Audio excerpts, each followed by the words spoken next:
and the way we prefer all stakeholder groups to have access to the information that we use and produce. Mm-hmm. So our quantities come from the models. The better quality models, the more quantities we can extract, the more automation we can have.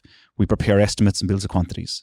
But we want the stakeholder groups to assess our documentation for quality. So looking at our bills of quantities, our estimates, to make sure, have we included everything? Is there something missing? And then everybody interrogating the models themselves. So the quantities we believe are accurate, the design team believe are accurate, the contractor believes are accurate. We now have 3-4 stakeholder groups that have looked at the digital information.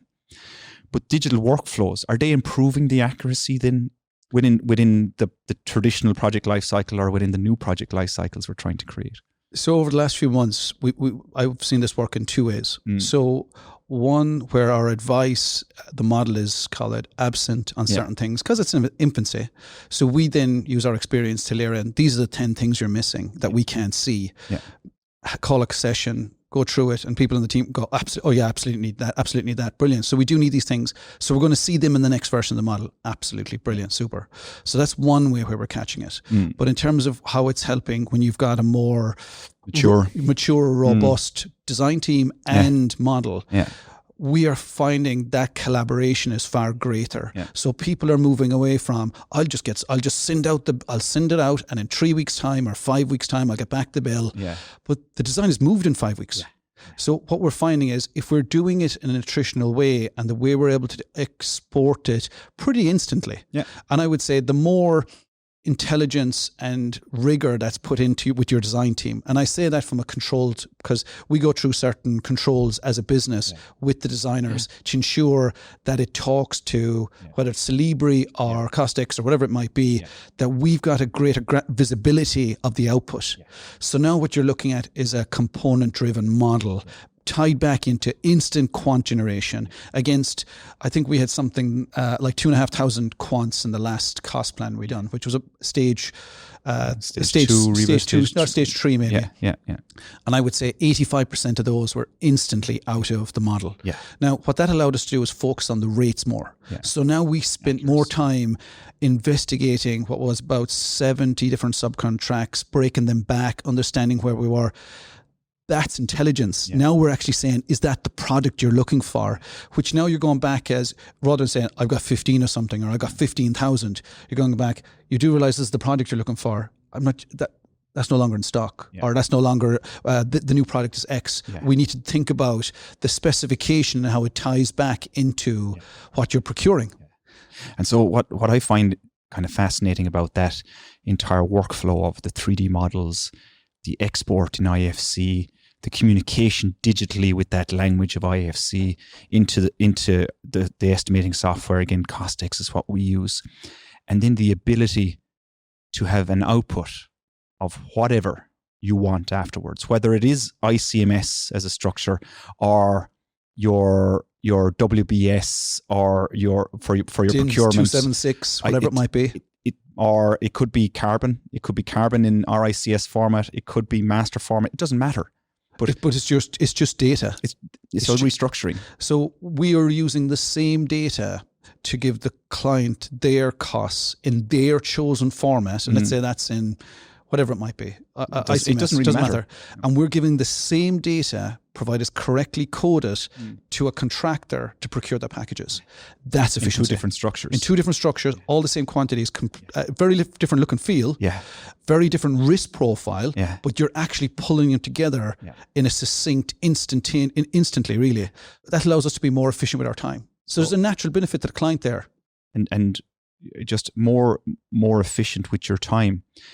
It then means that you're not having to update your documentation in 4 places: your cost estimate structure, the client's required output, and then the contractor's required output. So we were sitting with the contractor, and we brought in one of the specialist subcontractors, and they were like, we think there's X, Y, and Z in this.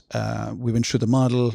Okay, no, we need to added them in, now talked to the architect. They've added them into their, talked to their design. So within, I'm going to say 5 minutes, we had the underlying model was going to be updated. We then are just waiting for that to be updated, pulls through naturally to our cost. Yeah. So we're really doing very little, Nothing, capturing the update, Yeah. but it's now updated in the client's format and in the contractor's tender, which the subby already has visibility of. And he knows the item's coming through the way he'd like. And then sent out to him within an hour or within 2 hours later. So then, say for instance, taking 2 stages into effect. So we send out the first, you send out addendums in the tender. Yeah. We send out the model with it.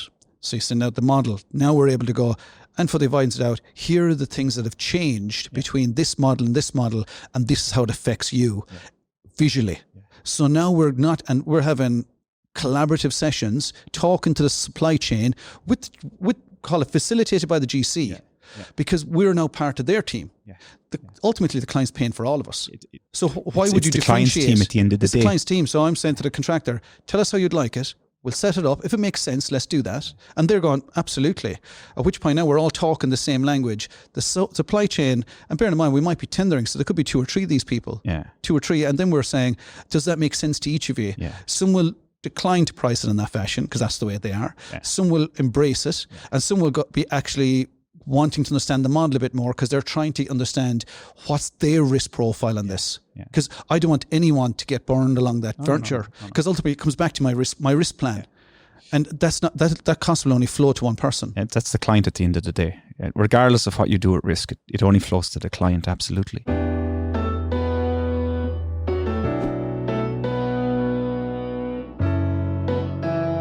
But what's interesting about that setup, that partnering, that alliance, if you like, a lot of our listeners will be going, yeah, but Sean, hang on a second there now.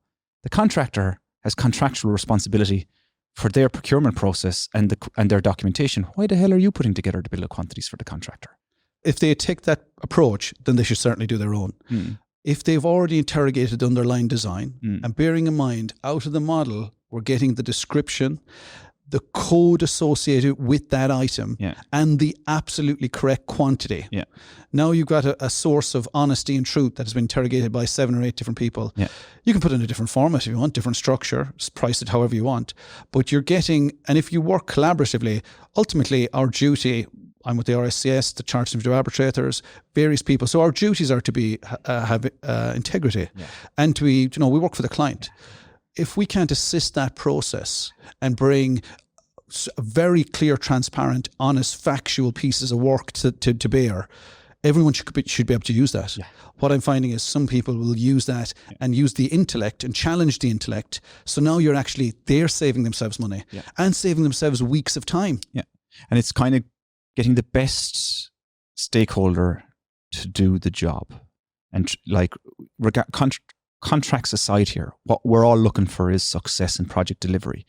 And so by assessing the information, 3D models, drawings, specifications, etc., all stakeholders, we're now collaborating. But it is the contractor's responsibility at the end of the day to manage the subcontractors. It's also the contractor's responsibility to verify that they're satisfied and take responsibility for the bills of quantities. But the stakeholder group who are best fit to prepare the bill of quantities is you at the end of the day. So it makes sense that you do it for the project. We need to step a little bit back sometimes from the contractual cufflinks. I've spent a lot of my career discussing, looking at contractual matters.